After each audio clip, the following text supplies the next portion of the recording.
Dažniausia moterų problema tai yra išsausėjusi kojų oda. Jūs paklausite, kodėlgi tai problema, o todėl, kad visų pirma tai atrodo neestetiškai. Jūsų oda greičiau sensta, depiliacija nepraeina taip gerai, kaip galėtų. 3 priežastys, dėl kurių jūsų oda gali sausėti. Mes naudojamės dušo geliais iš parduotuvės, taip. Jie labai skaniai kvepia, jie labai gerai muilinasi, bet taip pat sausina odą ir sunaikina apsauginį odos sluoksnį. Mes gerime nepakankamai skysčių ir mes prausimės po labai karštų vandeniu. Pakeitus jau šitus 3 savo įpročius, jūs matysite odos pagerėjimą. Nori pagaliau užmiršti apie sausų kojų problemą, tada tau reikia pasinaudoti 3 žingsnių sistema.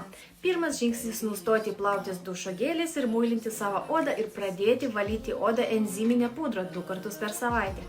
Antras žingsnis – taip pat 2 kartus per savaitę panaudoti rūgštinę priemonę, kuri padės sudrėkinti odą. Ir trečias žingsnis – naudoti tinkamą profesionalią kosmetiką, kuri padės ištraukti skystį iš giliau odoje esančių sluoksnių, pakelti į epidermį ir greitai susitvarkysim odos išvaizdą.